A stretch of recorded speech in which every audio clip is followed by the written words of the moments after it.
Well, this has been a long time coming. A long time coming. Thank you for joining me. We're back where it all started. We were at Dwyer High School, man. Not only where we first met, but started our athletic careers. Yeah. And are now filming the first episode of Life After Cleats. So for those that are joining us, either listening or watching, our first guest is one of my good friends, and not only an incredible athlete, but I think a more impressive person, Curt Maggitt, who I'm going to go down his accolades, and I've already told him to remind me of the things that I've missed, because it's a long list. So not only an all-state athlete here in high school with a state championship underneath your belt, but then went on to the University of Tennessee. You're a volunteer, bleeding orange, always, right? Still, always. I tried to support. We're an all-SEC linebacker there. Would go on to sign with the Indianapolis Colts, into the NFL, fulfilling the childhood dream.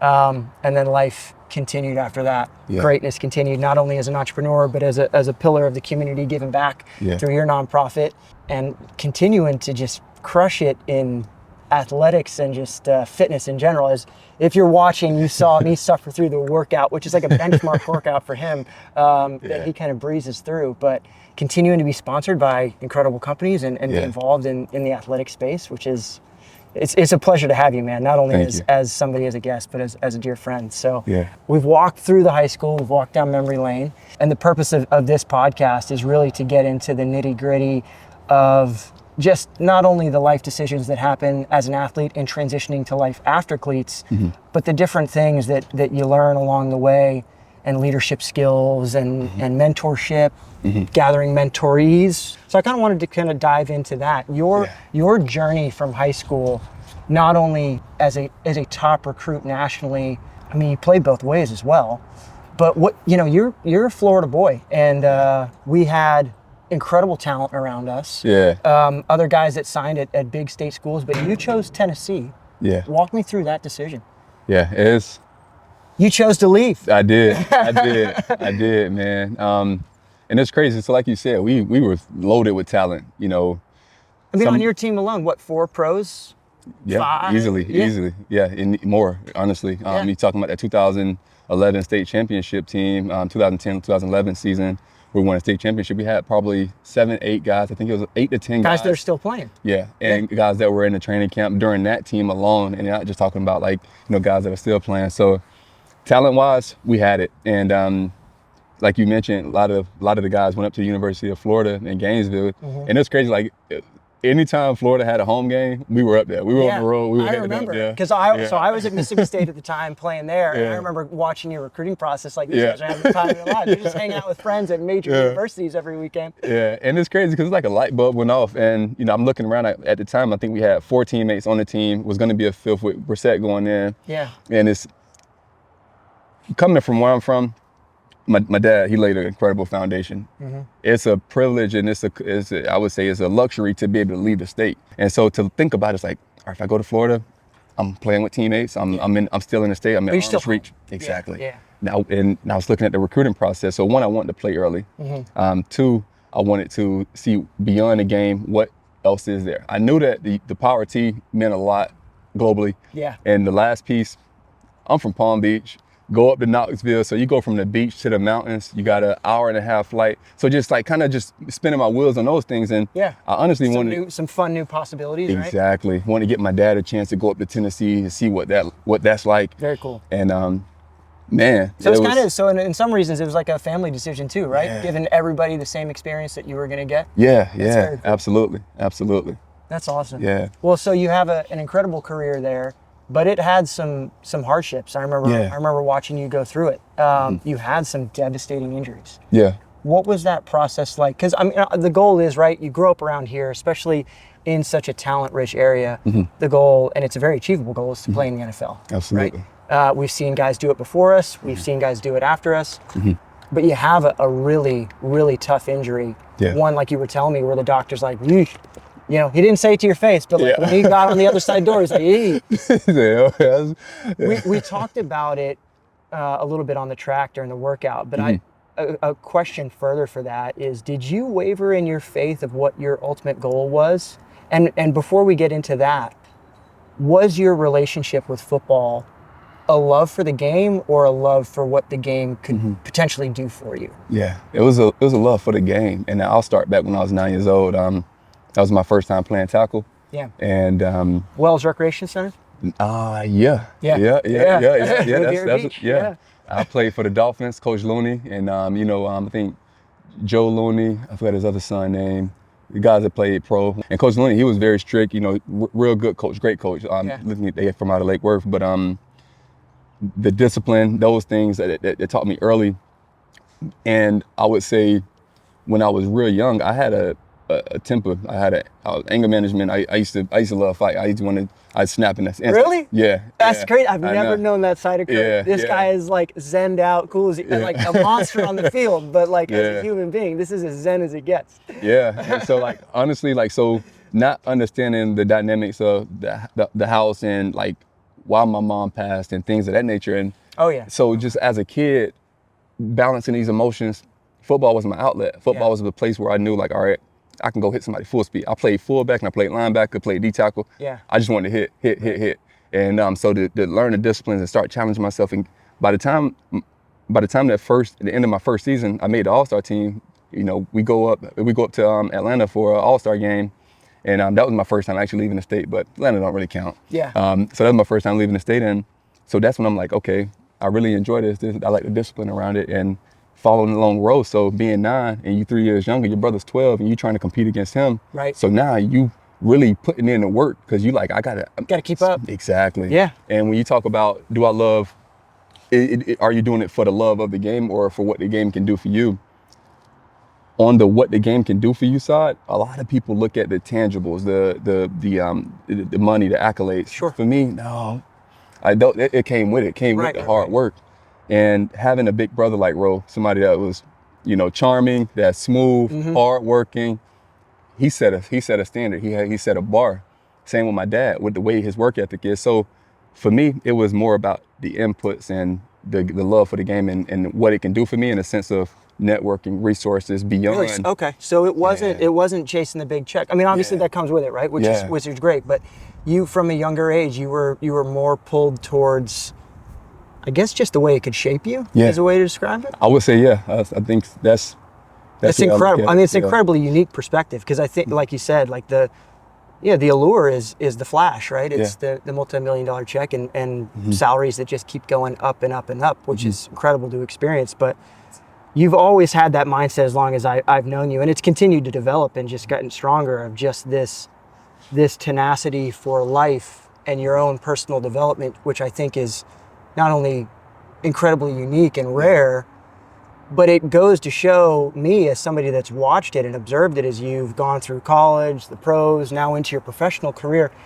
It's done nothing but serve you positively. Yeah. And I think that's something that young athletes can take away. I think you've always done an incredible job of being where your feet were and soaking up moments both on and off the field and maximizing opportunities. Let's go back to your injury in college. Were there moments of doubt where you thought the opportunity to play was going to disappear, or did you kind of believe in your ability to, I don't know, just kind of make it through anything? The reality, you almost feel immortal in a sense. Yeah, I can relate to that. Yeah. I know you can relate very well because watching you play, you're a headhunter. You know what I mean? You dive head first, and so to build yourself. You just don't think it's going to happen, or even if it does, you're just like, you're young. You think you can bounce back. Exactly. And so to answer your question, after the severe injury with the hip, and I was in that quiet space in my apartment alone, I studied, I read the Bible, and I prayed a lot, and I journaled and things of that nature. And I had to really come to grips and really live and not just say it and not just think it, but I had to live and say, I'm at peace with whatever God has for me. Okay. And whatever comes on the other side of this, I got to be at peace with it because my perspective is what my dad went through and what my dad has done for us to get to this point. It's plenty. It's enough. It's plenty. So if this is as good as it get, I'm good. I'm happy. That's incredible. And I'm going to keep moving. And so to make that decision, and when people say acting, having an action of gratitude or perspective of gratitude, you can't just like flip a switch and say, hey, it's here. Yeah. And because I've lived it. I know what it's like to have a little bit. I know what it's like to have, having that little bit be enough. You know what I mean? And so that's what I'm very grateful for, and my dad and the perspective that he shaped for us in our household. So when it came to, hey, we're gonna do whatever this doctor says we're gonna do in this moment, we're gonna pray, and we're gonna control everything that we can to work. But so you were at peace though. Because at the end of the day, when the doctor came, when I go back in for my final visit after 4 months of being non-weight bearing, I'm gonna be able to say, hey doc, I didn't drink. Hey doc, I didn't smoke my cigars. Right. I was non-weight bearing, like you said. Yeah. And to be honest, I was so straightforward when I'm like, hey, how much constraints do I have? Because he's like, hey, you're non-weight bearing. When you hear that, you're like, what can I do? Like, can I stand up when I'm pissing? Like, what can I do? Yeah. And I even asked him, I said, all right, so doc, can I have sex? Because in my hips, I'm like, I'm gonna know where. Yeah, where's the line? Yeah. Because I'm gonna go right up to it, and I'm not gonna cross it. Exactly. Because like, hey, when we get back here, doc, after 4 months, I'm gonna do everything you told me to do. So he said, all right. So, but yeah, man. So to just wrap it up is, I'm gonna put in the work. I'm gonna be diligent in my work, and I'm gonna leave it up to God and say at the end of the day, no matter if this go right or go left, I'm at peace because of the opportunities I've been afforded. Do you think that perspective comes from just a profound understanding of who you are, whether that's from your family? Like it seems to get to that point where you're at peace with that you've got to have an incredible amount of understanding of your value and worth just as a human being, right? You don't identify as a football player, you play football, right? But at the end of the day, you're enough. Where do you think that came from? Start with my dad.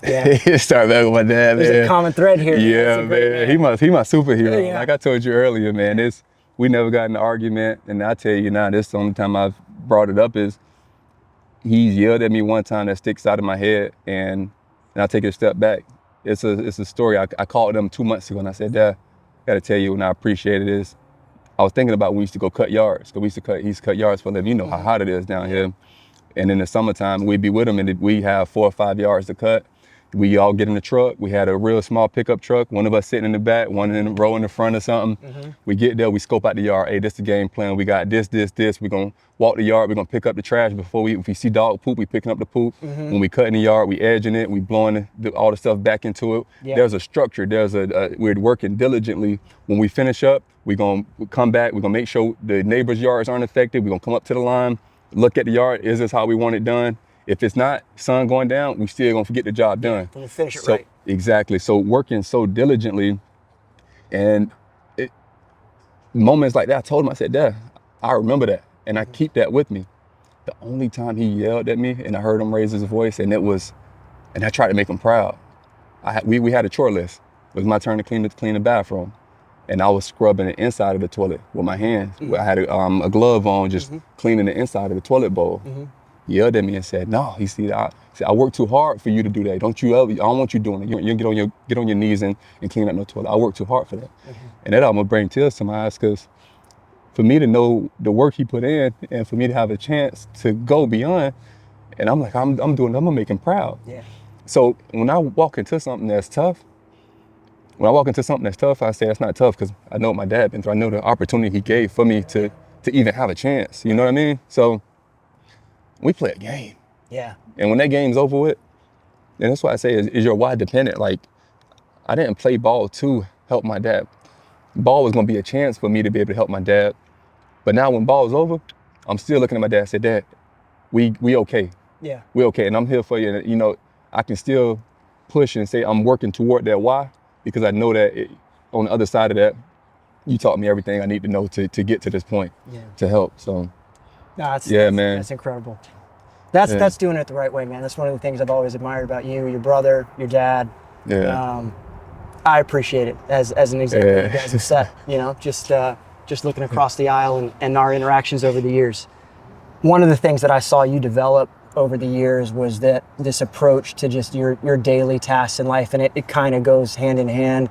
And it's interesting to hear you tell the story about the yards and your chores as a kid is this concept of Kaizen, which it's a Japanese concept, right? Yeah, correct. So walk me through that, because every workout, every big thing you've accomplished, and even small things you accomplish, I think that's the beauty of it. You usually hashtag it and have something to say about it. Walk me through what that perspective on life is and how you came about kind of embodying that. Man, it kicked off in the transition, to be honest, because I think that's where, if it's okay, I like to, step that way, because when I transitioned, I didn't just jump to the NBA program. I didn't just jump into, working in... Talking about your time after the NFL, right? Yeah. So the time after the NFL, because the reality, it's something I look at, identity foreclosure. You play this game from 6, 7, 8 years old all the way up to 26, 27 years old. Huge chunk of your life, yeah. Yeah, and everyone around you, hey, you're a football player, you're this, you're that.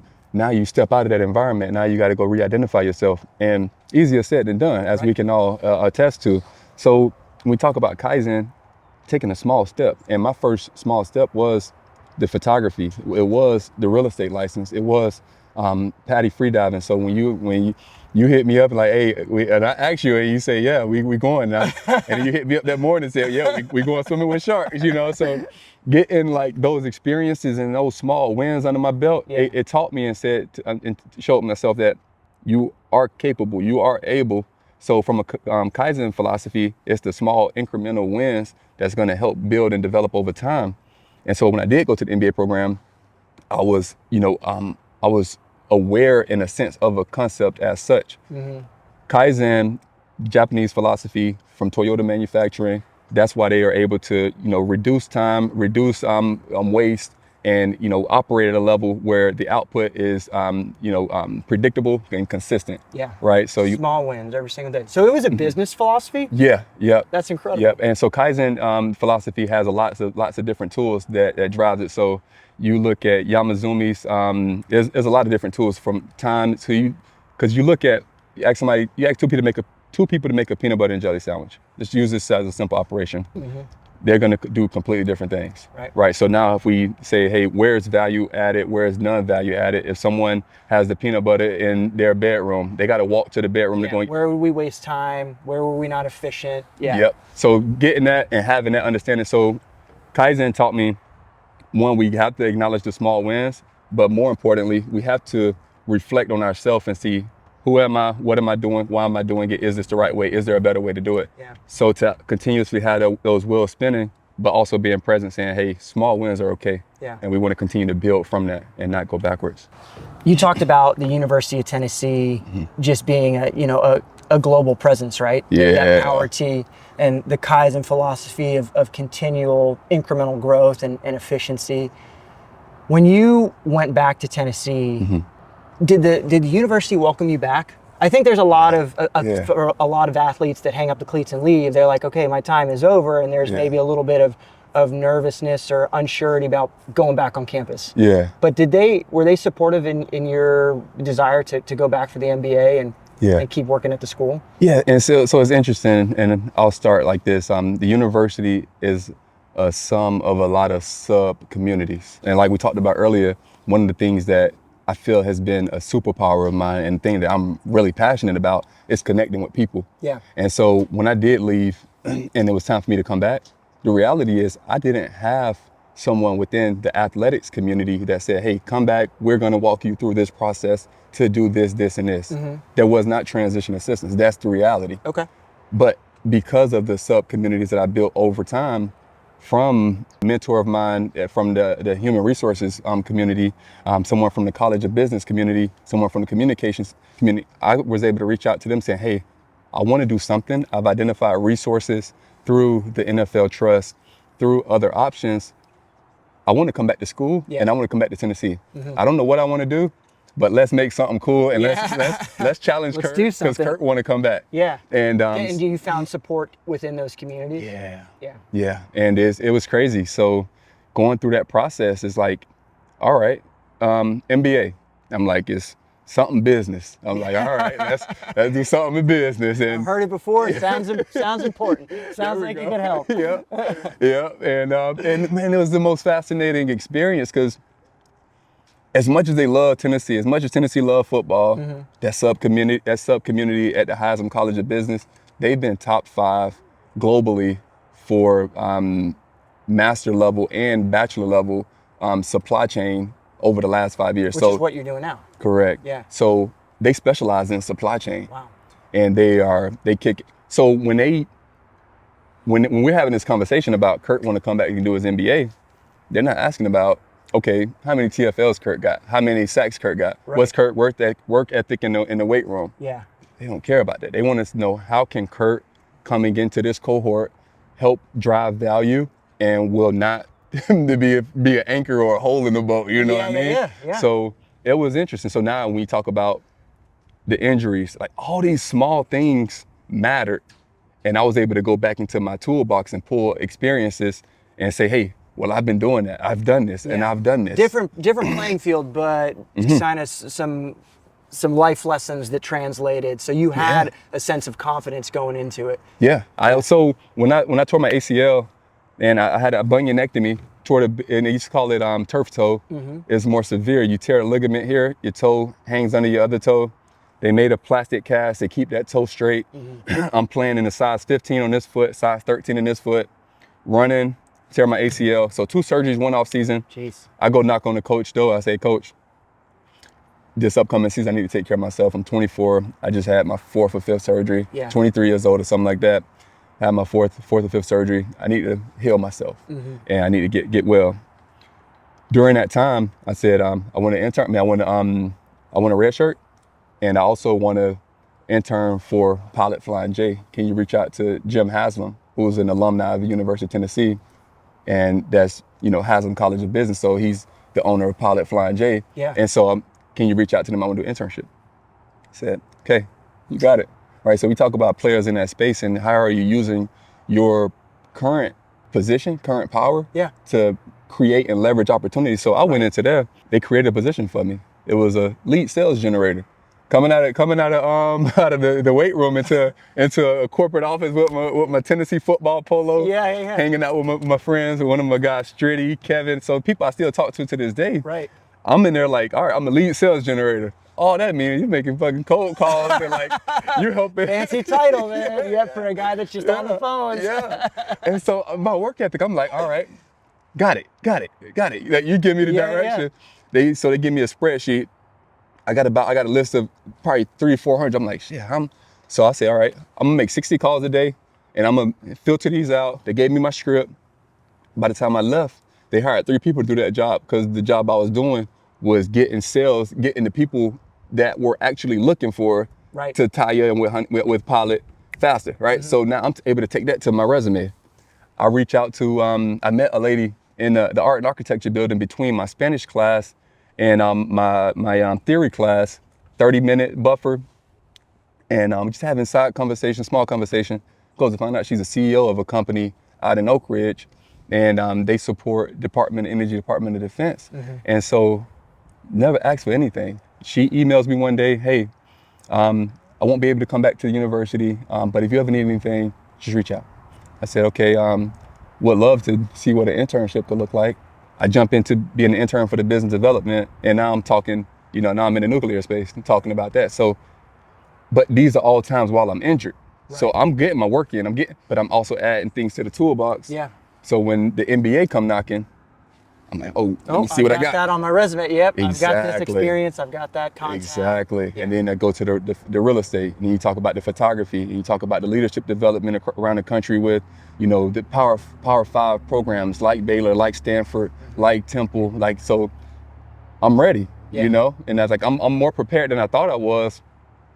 But man, it all counts. That's what I get to. So I mean, really, you maximized your time, because it's any athlete can understand. Hey, you get hurt that bad, you're taking off a year, and it's you either just want to feel sorry for yourself, you want to take the time to just not do much, but you take an opportunity, seeing an opportunity that, hey, I need to get right, letting your coach know, and then, hey, I'm gonna have some time, so let's think about life beyond football, and maximize opportunities at that Power T at University of Tennessee. Exactly. That's some incredible perspective that I hope young athletes take away from this, is that absolutely, especially when you get to a big university, like we talked about, the relationships that you can build by just being present, having conversations with people.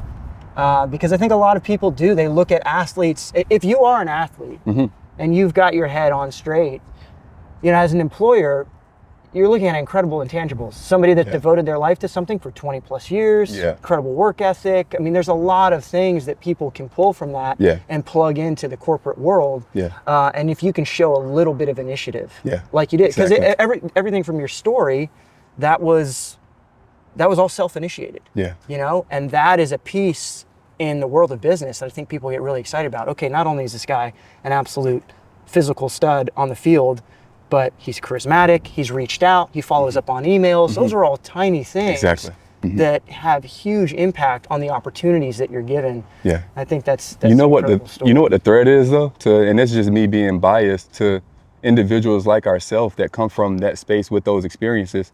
We're a threat to the normal person because you take someone into those positions and you say, hey, come on, and you give me your attention, give me all the energy, discipline, and all the work ethic that you put into this.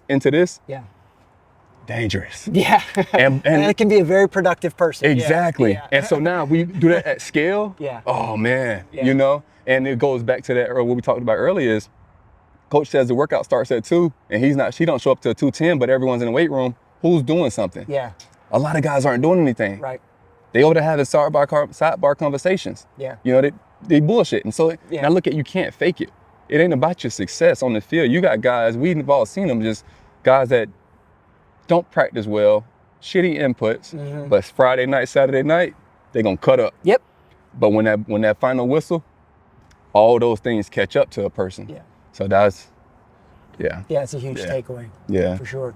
Transitioning, we talk about, you know, finishing up at a major university, then playing pro ball. And you talked about not being attached to the identity of being a football player, but there's a huge transition that takes place when you are not only recognized, you know, as a professional or as a major college player, and then you step into a corporate role and, you know, people just realize that like, okay, this is just a really big, fit guy.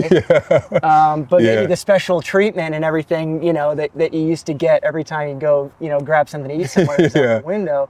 Yeah. What was, did you feel any of that kind of being done and finished up playing? Or just, you know? Yeah, and it's cool and interesting because I've been in so many rooms and so many spaces where maybe some people know me and maybe some people don't. And I feel like I'm a creative and an artist in a sense. And just throw me on the wall and I'm fine and I'm good, right? So I'm not really looking or seeking that. So you didn't take that personally, huh? Yeah, but this is...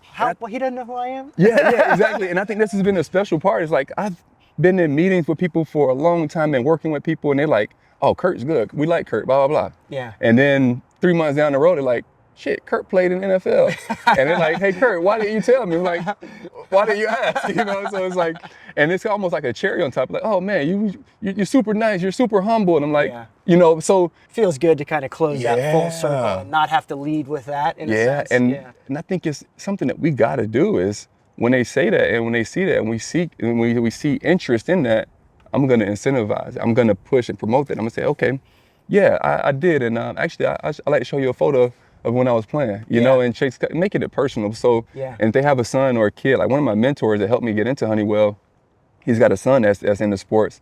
And, you know, I send him a couple photos and send him photos of my buddies and just showing, you know, just trying to make it some meaningful connection. Yeah, an impact. Yeah, it's incredibly sad because I grew up, so my dad played 11 years with the Cincinnati Bengals and played in a Super Bowl. And he's a very quiet guy, but I always noticed growing up with him that he shied away from that. And because he's not one to talk about himself. But I noticed when I was younger that there was missed opportunities to connect with people. Yeah. He wasn't, you know, no one ever took it as him spouting about himself or, you know, or bragging. They just genuinely wanted to know.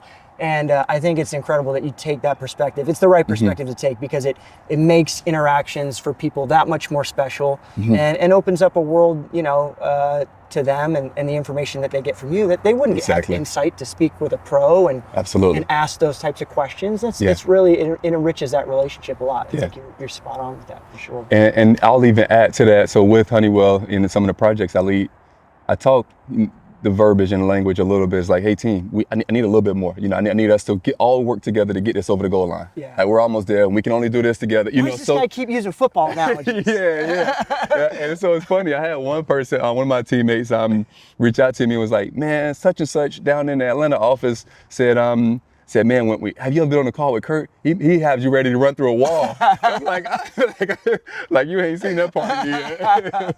But it's cool because, you know, for some people Yeah, that's as close as they're going to get, right? Yeah. To that intensity and that, and I'm sure that's a drop in the bucket. That's not circled up pregame with the linebackers after doing, What the smelly sauce, they ain't seen that. Seen that. They haven't seen a Gatorade bottle with dreads. And you should do that for a meeting. That'd be good. People would be floored. You might get called into HR.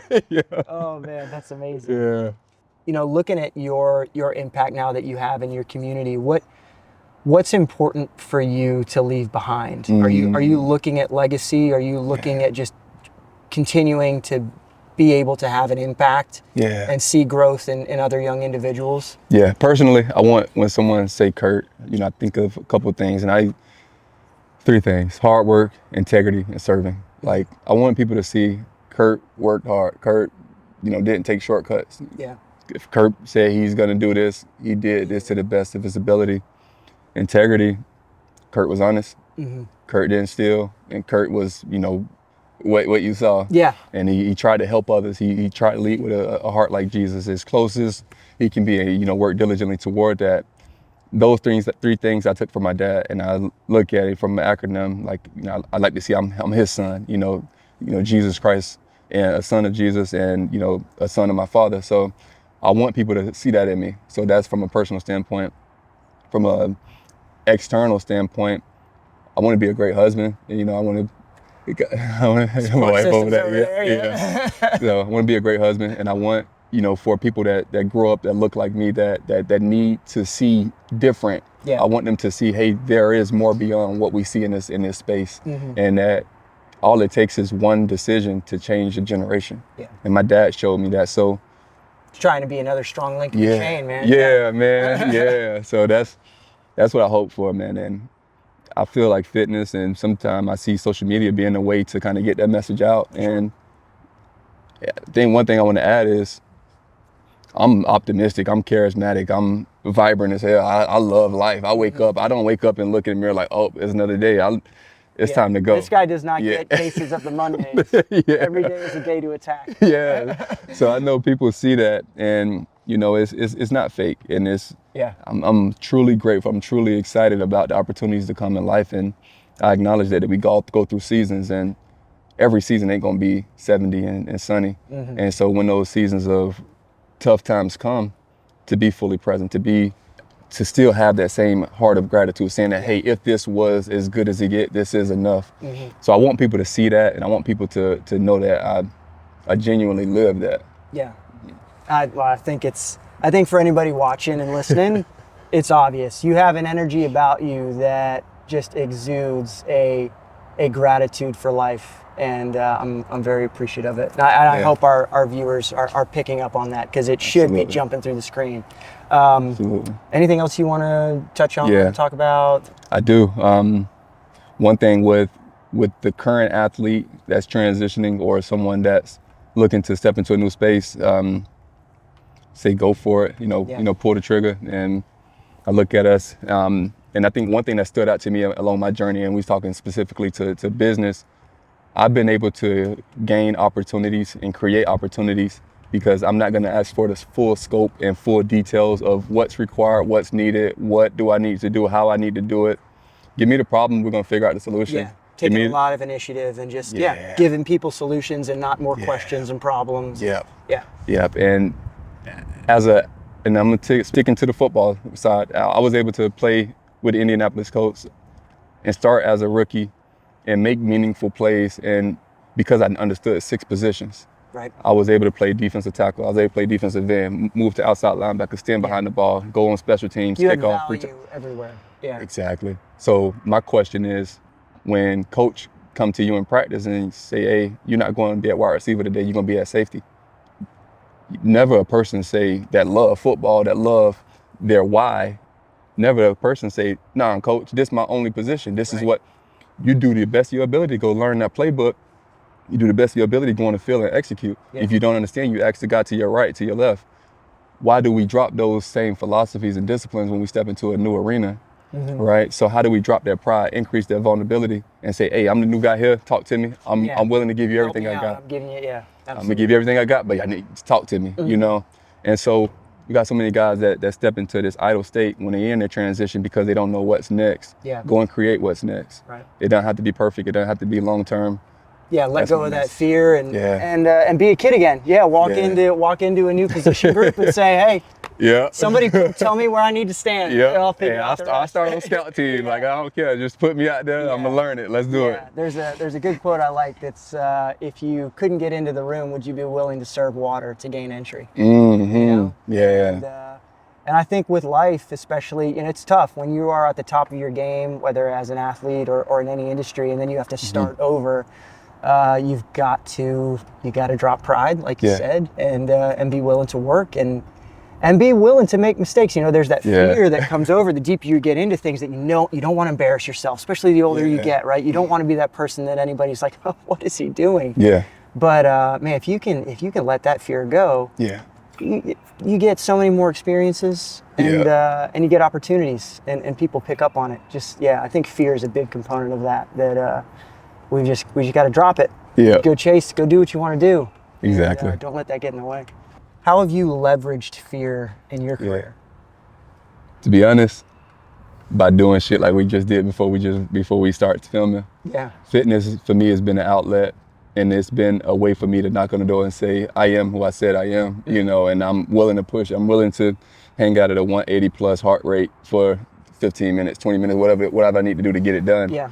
The reason I say that, when I'm looking at a new skill, a new certification, a new project, I can look at myself and say, oh, I just ran a marathon in 3.5 hours. Yeah. I can learn SQL. Yeah. I can digest this concept. Right. When I do the Spartan games and rip my hands up, you should have seen, I'll actually send you pictures. Rip my hands up on the first day. Rip my hands up on the first day of competing and knowing we got 4 more days and 12 more events. And that's right out the gate. Yeah, and so it's like, I did that, so I can learn Excel. Yeah. So and that's, I think fear is it can be healthy, and same thing with stress. As a phrase of eustress is like the healthy level that creates the growth. And when we look fear in the eye and say, all right, I'm present, I'm going to learn from it, and I'm going to stay present in this moment to get to the other side. Yeah. We build that resilience capacity. We build that overcoming, that discipline capacity. And I think that in this day and age, it's so easy to cop out. It's so easy to knock on the door and say, all right. Transfer portal. Yeah.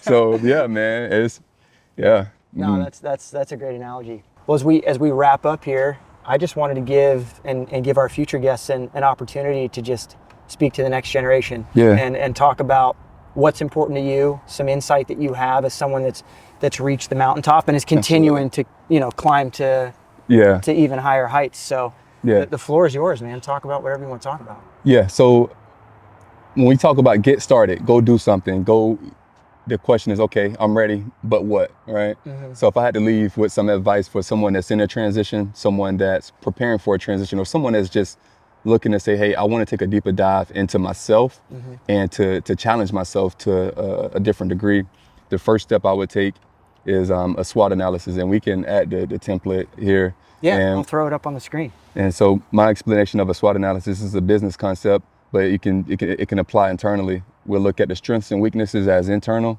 opportunities and threats as external. Strengths and weaknesses, things that we can control. So me, when I went into my transition, I sat in a coffee shop, and I fell in love with coffee during that time. But I sat in a coffee shop, man, because I'm like, there's more. It's got to be something. Yeah. I went over to Canada for a year, and I said, this is it. I'm like, if I get into this MBA program, I'm done. But that was in that moment in that coffee shop. Yeah. And so the strengths and weaknesses, looking at who am I, what makes me unique, what makes me special, what can I bring to a room? Mm-hmm. What are my weaknesses there? Opportunities, that's my environment. That's, macroeconomics of what's happening in the world around me. So not really anything I can control, but things that's happening. Being vulnerable in that and really being honest with yourself of who you are, where you are. That's how I end up going back to the MBA program, saying I need to challenge myself. My soft skills kick ass. I can go sell you some panels, I can sell you insurance, I can sell you a car. Yeah. But my hard skills, I need to be able to, dial into the data and the infrastructure technical analysis. Learn all that infrastructure. Man, I'm talking about I'm going to the EDW. I'm going to the data warehouse. Yeah, now I'm you're extracting traveling all over the world doing all that. Come on, I'm gonna whip up. I'm gonna whip up the logic to give me what I need. I'm gonna generate the output in my graph. I'm gonna get everybody together. So I'm gonna take it from grab the data to deliver the solution with the people. So figured out the whole gamut, and so the SWOT analysis helped me identify that. So I really think that's the first step. The second thing, read a book. And I read probably 2-3 books before I went off to college, and those are books they made us read. And if there was a movie, maybe we would just watch that instead. It ain't a whole lot of reading going on for some athletes, but read a book, and I got 2 for you. One is The 5 a.m. Club by Robin Sharma, and then the second one is Outwitting the Devil by Napoleon Hill. Okay. That book was offered to me by Inky Johnson. Okay. He was someone that I got, pushed close to when I was in my transition, and actually in my last season after I jacked up my hip. And that was a book, and that was my first time reading a book cover to cover. Yeah. Pretty thick, a little thicker book. Read that one, banged it out in like 2 months, and that was fast for me. Yeah. So I was excited about like that. You did something. Yeah. So those 2 books. The last thing I say, fitness. Yeah. Move the body, get into a fitness class, whether that's CrossFit, yoga, a running club. Move the body, get moving, because a stagnant body leads to an unhealthy mind, in my opinion. So, yeah, man. That's powerful. Yeah. No, I appreciate that advice for guys that are moving on, and for the young athletes. Just as your landscape kind of unfolds moving forward, all of this is applicable, and I hope you see what a championship mindset and personality looks like. Yeah. And those are all traits that you're capable of generating yourself, like you said, stacking those wins. Absolutely. Well, thank you, man. Thank you for sitting down. Thank you for your friendship. Yeah, absolutely, and, bro. I was excited to do this. A little bit nervous because I knew you personally. I was like, oh man, if he sees that I'm faking it, he's gonna know. He knows me too well. But thank you for sitting down with us. If you enjoyed this episode, please like and subscribe. Drop some comments down below, questions you'd like answered for the next one, and we will see you on the next episode of Life After Cleats. Yes, sir. Thank you, buddy. Thanks, bro. That was awesome, man. Can't help it. You got to. Let's go in here. Yeah, man. I wonder. Wow. It smells the same. I'll be honest, I don't think in my entire high school career I washed one thing. Except for a game day uniform. But I don't think I ever watched my practice. This was me. Yeah, this is my locker. Yep. It's always good to be close to a corner or edge. So that was mine. Got that extra space. Ro had it, and then I just took it after he was gone. Yeah, and we talk about smelly, like we get done with practice and throw our shit in there and then just ready for the next practice. Bro, there's pants that you could have just let go and they would have stood up.